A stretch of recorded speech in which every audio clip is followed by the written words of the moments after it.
नमस्कार, मैं अनीता चौधरी और न्यूज़ अड्डा पे आप सभी का स्वागत है। हमारी बेटियां इस देश में कब सुरक्षित होंगी, ये बहुत बड़ा सवाल है। और बेटियों के साथ अगर दुष्कर्म होता है तो उस पे सियासत कब बंद होगी, उससे बड़ा सवाल है।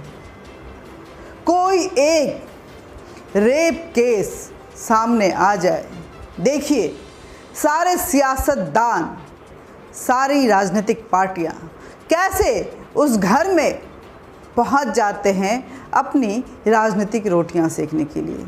आज हम कुछ तस्वीरों और वीडियोस के जरिए इस बात को समझने की कोशिश करेंगे।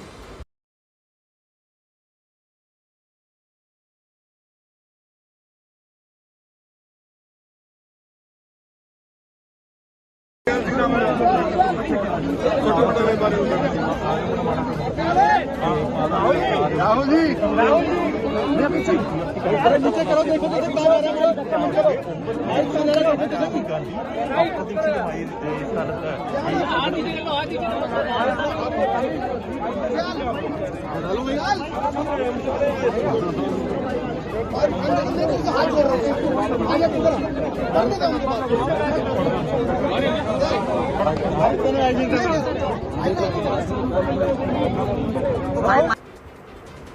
दिल्ली कैंट के नांगल एरिया का ये जो विजुअल है वो अपने आप में कई दास्तां बयान कर रहा है। पीड़ित के परिवार, आप वीडियो में देखिए किस तरह से इंसाफ की मांग कर रहे हैं। 9 साल की नन्ही सी बच्ची के साथ दुष्कर्म होता है, उसे मार दिया जाता है और माँ बाप के इच्छा के बिना, इजाज़त के बिना उसे शमशान में वहीं जला दिया जाता है। और ये रेप की घटना भी कहाँ हुई? शमशान स्थल पे। और करने वाले में से पुजारी और उसके साथ 3 व्यक्ति हैं। ये पुजारी शमशान घाट का पुजारी है। शायद चिताओं को जलाते जलाते, उनके अंतिम संस्कार करते करते इसके मर्म कुछ ऐसे मर गए कि उसके अंदर नन्ही सी बच्ची के लिए दया नहीं रही। आपको बता दें, ये जो 4 व्यक्ति इस पूरी घटना में शामिल हुए हैं, उनका नाम क्या है? इस मामले में पुजारी राधे श्याम है, जिसकी उम्र 55 साल है। कुलदीप कुमार है, जिसकी उम्र 63 साल है। लक्ष्मी नारायण है, जिसकी उम्र 48 साल है। और मोहम्मद सलीम है, जिसकी उम्र 49 साल है। 9 साल की बच्ची, इन सब के बच्चे, इन सब की बेटियां इतनी बड़ी तो ज़रूर होंगी, लेकिन ये दुष्कर्म करते हुए इनको ज़रा भी एहसास नहीं रहा कि इस फूल सी बच्ची के जैसी ही उनकी भी बच्ची है। और इसके साथ ही राजनीति शुरू हुई। दिल्ली के मुख्यमंत्री अरविंद केजरीवाल अपनी राजनीतिक रोटियां सेकने वहां पहुंचे। पूरे लाव लश्कर के साथ पहुंचे। अकेले अरविंद केजरीवाल नहीं थे, बल्कि उनके साथ तमाम भीड़ थी। और भीड़ भी कुछ ऐसी थी कि जिस स्टेज पे अरविंद केजरीवाल खड़े हुए, वो स्टेज धड़ाम से गिर गया। देखिए इस विजुअल में।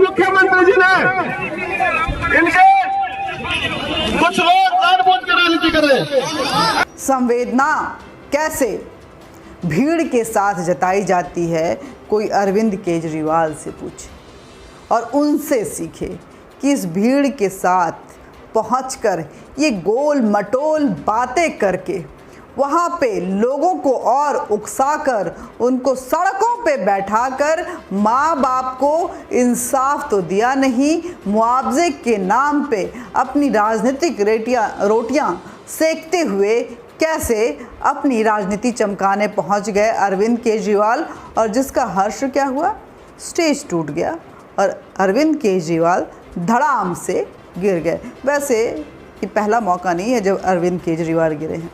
अरविंद केजरीवाल सिर्फ स्टेज से ही नहीं गिरते हैं, अरविंद केजरीवाल को हर एक जगह से, अपनी नज़रों से, जनता की नज़रों से, सच्चाई की नज़रों से और ना जाने किन किन वादा फरोमोशी वाली उन नज़रों से गिरने की जैसे लत सी लगी हुई है। विजुअल देखिए पहले। हमारी 9 साल की बेटी के साथ जो हादसा हुआ, उसके साथ गलत काम होके और उसका कत्ल कर दिया गया, ये बेहद दुखद बात है। मैं अभी आया था, परिवार के उसके दोनों माता पिता से मिला। दिल्ली सरकार इस मामले में एक तो परिवार उसकी अपनी बच्ची तो वापस नहीं आ सकती, और जो परिवार के साथ अन्याय हुआ है तो बेहद दुखद है, उसकी भरपाई पूरी नहीं की जा सकती। लेकिन दिल्ली सरकार परिवार को 10 लाख रुपए का मुआवजा देगी। इसमें हम मैजिस्ट्रियल इंक्वायरी ऑर्डर करेंगे और इस केस में दिल्ली सरकार सबसे बड़े से बड़ा वकील कोर्ट में लगाएगी ताकि दोषियों को कड़ी से कड़ी, सख्त से सख्त सजा दिलवाई जा सके। दूसरा, अपने दिल्ली में कानून व्यवस्था को ठीक करने की बहुत जरूरत है। कानून व्यवस्था में दुरुस्ती लाने की बहुत ज्यादा जरूरत है। मेरी केंद्र सरकार से अपील है कि इस बारे में ठोस कदम उठाए जाएं और हम अपनी तरफ से उसमें पूरा सहयोग करेंगे। जो भी केंद्र सरकार हमसे कहेगी हम वो पूरा सहयोग करेंगे। लेकिन दिल्ली में, दिल्ली देश की राजधानी है, वहाँ अगर इस तरह की घटनाएं घटती हैं तो ये अच्छा मैसेज नहीं जाता। लोग असुरक्षित भी महसूस करते हैं और पूरी दुनिया के अंदर भी ये मैसेज अच्छा नहीं जाता कि दिल्ली देश के, भारत की राजधानी के अंदर इस तरह की हरकत हो रही है। तो हमें साथ साथ अपनी कानून व्यवस्था को भी दुरुस्त करने की जरूरत है। अब जब अरविंद केजरीवाल पहुंच गए थे तो भला राहुल गांधी कैसे चुप रहते। राहुल गांधी भी वहां पहुंचे, पूरे लाव लश्कर के साथ पहुंचे, परिवार के साथ संवेदना जताई और लौटते हुए ये दनादन ट्वीट करके पूरे फैमिली की फ़ोटो अपने ट्विटर पे चिपका दी। मतलब 9 साल की बच्ची के साथ रेप और हत्या इन विपक्षी पार्टियों के लिए टूल किट बन गया, अपनी राजनीति चमकाने के लिए, अपनी राजनीति सेकने के लिए, अपनी राजनीति को एक नई धार देने के लिए। रेप राजनीति में अहम रोल अदा करता है। शायद राजनेता हमारे देश के ये अंदर ही अंदर मनाते हैं कि कहीं एक रेप की घटना हो जाए और मुझे वहाँ पहुंचकर पूरी भीड़ के साथ मातम मनाने का मौका मिले, ताकि मैं खबरों में आ सकूं, मैं सुर्खियों में आ सकूं और अपनी राजनीति चमका सकूं।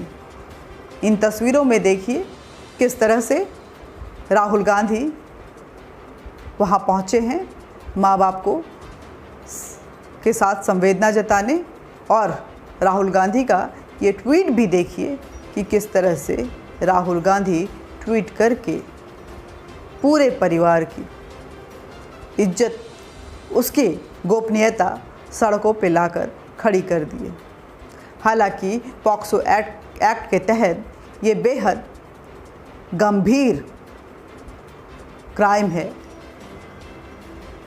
और इसके तहत एक अच्छी खासी सज़ा भी हो सकती है। ऐसा पॉक्सो एक्ट में कहा गया है कि चाहे वो पीड़िता हो, रेप पीड़िता, खासकर जो अंडर एज बच्चे होते हैं, उनका और उनके परिवार वालों की गोपनीयता को बचाए रखना ये हम सब की जिम्मेदारी है। अगर कोई भी इस गोपनीयता पे हस्तक्षेप करता है और उसको उजागर करता है तो उसके खिलाफ कड़ी कार्रवाई हो सकती है। कानूनी कार्रवाई करने के लिए पूरी छूट मिली हुई है।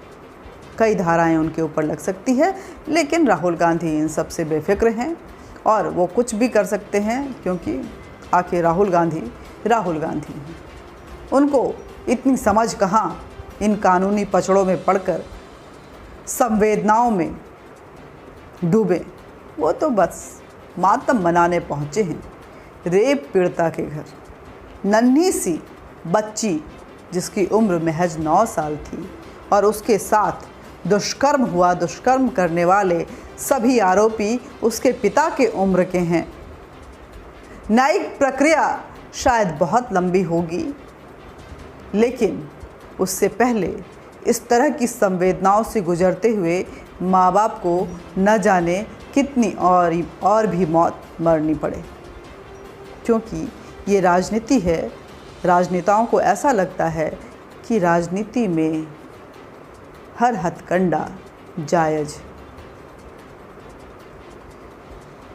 माँ बाप सड़कों पे बैठे हुए हैं, धरना प्रदर्शन कर रहे हैं, इंसाफ की गुहार लगा रहे हैं। आरोपी गिरफ्तार हो चुके हैं और उनसे सच्चाई जानने के लिए अब पोर्नोग्राफी की बात भी की जा रही है। लाई डिटेक्टिव टेस्ट भी किया जाएगा। उनकी ब्रेन मैपिंग की भी बात चल रही है। पुलिस कुछ हद तक अपना काम कर रही है, लेकिन आरोप ये भी है कि पुलिस मौका वारदात जो था, जहाँ पे ये घटना घटी, वहाँ से देर से पहुँची। लेकिन मैं उस समाज से भी पूछना चाहती हूँ, आखिर कहाँ और कब तक पुलिस समय से पहुँचती रहेगी? जब भी पुलिस समय से पहुँचेगी, हमारी बेटियों के साथ अनहोनी हो चुका होगा, क्योंकि जब ये हो रहा होगा उस वक्त न हमको कुछ खबर होगी, न माँ बाप को कुछ खबर होगी, ना ही आसपास के लोगों को और ना ही पुलिस को। उसके बाद पुलिस का रोल आता है। पुलिस भले आ जाए, लेकिन जो क्षति होती है उसकी भरपाई पुलिस नहीं कर पाएगी। इसके लिए समाज को भी जागरूक होना पड़ेगा। अपनी बच्चियों को सुरक्षित रखने के लिए अपने आप को जागरूक करना पड़ेगा। उनके साथ प्रोटेक्टिव लेयर बन के हमें हमेशा साथ रहना पड़ेगा। और लानत है समाज के उन वहशी दरिंदों को भी जो अपने बच्ची के उम्र जैसी फूल जैसी बच्चियों के साथ इस तरह की दरिंदगी वाले व्यवहार करते हैं और उन्हें जरा सा शर्म भी नहीं आती, उनके अंदर जरा सी दया भी नहीं आती कि इस तरह के गैंग रेप के बाद बच्ची की हत्या कर देते हैं, बिना इजाज़त उसके दाह संस्कार कर देते हैं और 20,000 रुपये में माँ बाप को खरीदने की कोशिश करते हैं।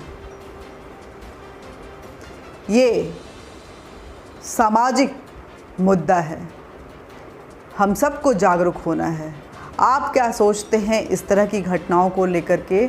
अपने विचार रखिए, अपने मत रखिए, कमेंट बॉक्स में अपने विचार लिखिए और बताइए कि समाज के इस काले अध्याय को आप किस तरह से देखते हैं और किस तरह से इसका आखिर निवारण हो सकता है। क्या सिर्फ पुलिस इसका खात्मा कर सकती है, या जिम्मेदार नागरिक होने के नाते, समाज के जिम्मेदार जीवी होने के नाते हमारा भी कुछ दायित्व बनता है। रेप की घटना एक मानसिक विकृति